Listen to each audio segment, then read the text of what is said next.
not many people have the opportunity to substitute within the same staff with a resume that's comparable. Just talk about how much easier it made that Brian Jenkins was on staff and you already had a relationship with. Well, again, the championship pedigree that Coach Jenkins brings to our program, the fact that he had prior head coaching experience at the Division I level, just across the football world, didn't make the decision very difficult, made it a lot easier. And then, as you mentioned, he's been our associate head coach, an offensive coordinator for the past 4 years. So one of our focuses was, as I kind of ideated with some of the athletic administrative leadership, was maintaining continuity. Our record might not totally reveal it, but we were just a few plays away. And so we didn't think that it was a matter of needing to hit restart.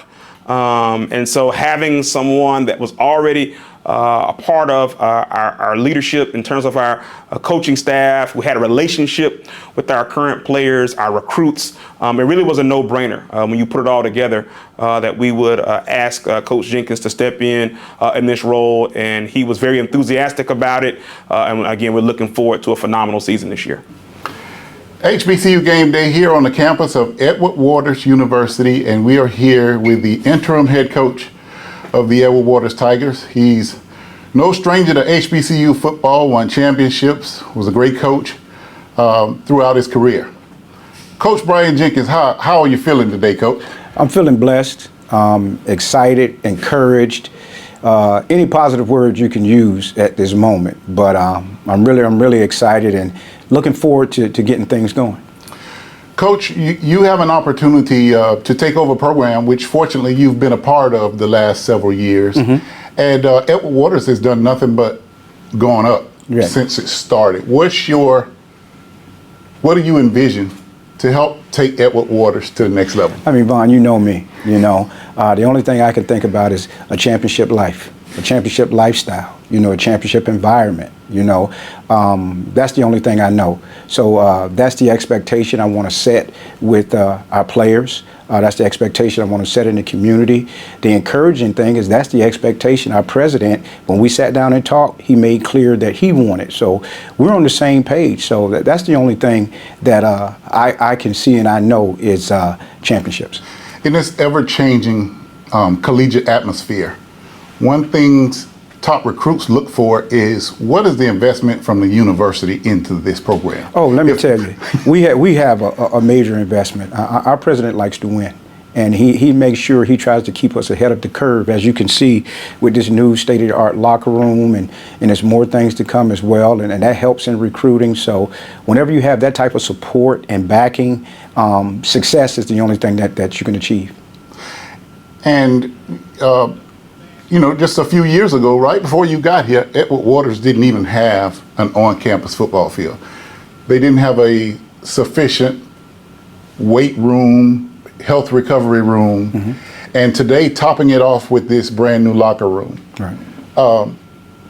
Your feeling about being able to have the assets that are needed in today's collegiate environment? Well, the main thing I feel good about is the progress. It's like a stock. When the stock is going up, you want to jump on it. And I've been here when the stock first started, going up. And man, just to see the results thus far is very encouraging. So I'm really looking forward to where this program can go with the amenities that's continued to be added.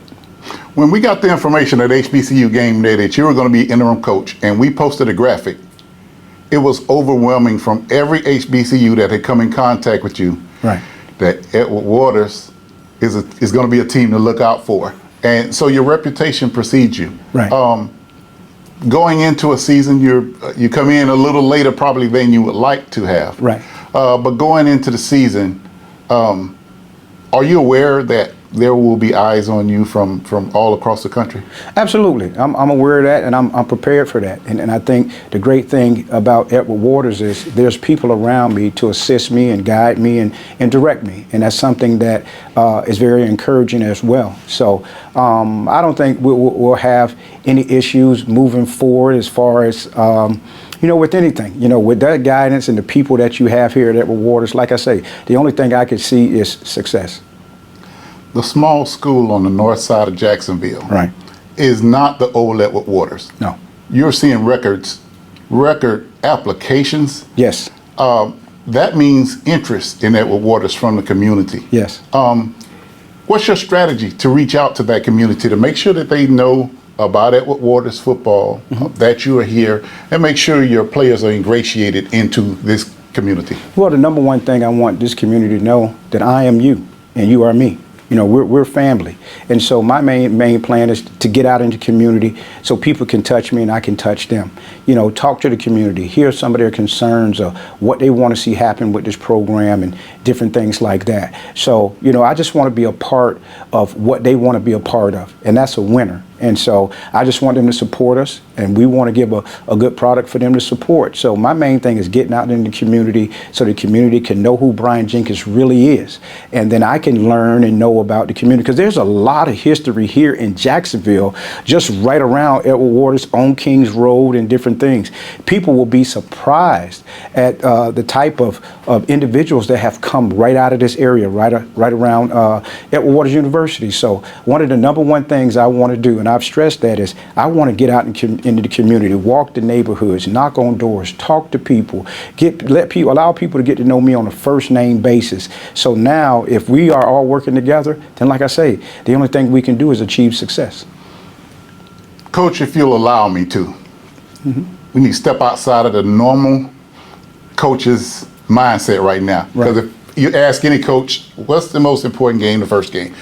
Well, I want to step past the first game, not that I'm looking past the first game. Right. But you have a first happening here on September 13th, the Inaugural Unity Classic, which will bring a top-seeded Virginia Union team in here. So that's going to be an early test for the Tigers.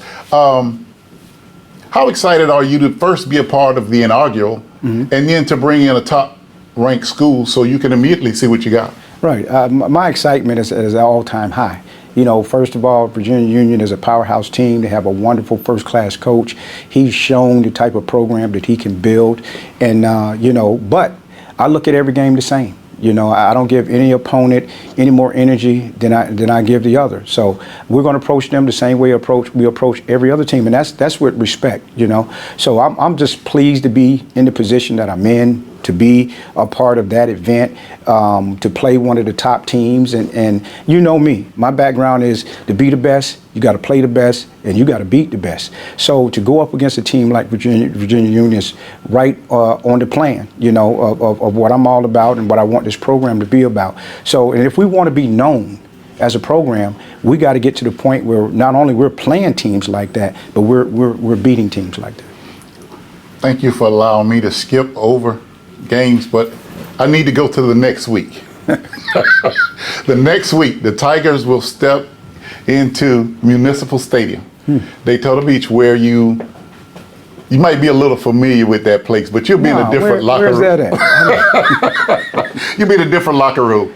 Right. Have you thought about the emotions you're going to have coming into that game, and knowing that there's relationships there, there are people that are, it might have on maroon and gold, but they're rooting for you to succeed. Right. Just talk about your emotions going into that game. I haven't really given it much thought, because the one thing about me, I think I've mastered staying in the moment. You know, and right now the moment I'm in is preparing this team to go into camp, and so we can get as good as we can get so we can win and be prepared for our first game. You know, has it crossed my mind? It has, you know, but I'm going to look at that game the same as I look at every other game, and we're going to prepare for it the same. Would it be some additives there because of past history? Absolutely. But the one thing I'm not going to do is cheat this football team by being selfish and letting my emotions get involved. So my main thing is just to prepare this football team to win that game the same way we were going to prepare to win any other game.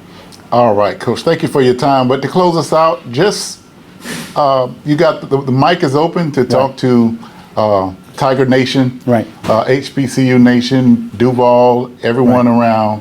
What would you tell them about coming to see the Edward Waters Tigers this year? Well, first of all, I want to thank them for accepting me in as the head coach at this moment, and I will not let them down. I'm looking forward to the season. I'm looking forward to seeing our stands packed with people from our community. Feel free to come by practice, come by the office, introduce yourself. Like I say, I want them to know who I am, and I want them to know, I want to know who they are. So I'm just excited, and I don't want the excitement to die down. So I'm really looking forward to it. I'm very thankful to Dr. Faison, the administration, the board, many other people, Timo, and just everybody who's put me in this position to lead this program. So, like I say, I'm so excited and encouraged, and really looking forward to the season. I like the players that we have, so I just want the community come out and be a part of it. All right, we are here in Jacksonville on the campus of Edward Waters University in the SIAC with the new interim head coach, Brian Jenkins. Thank you.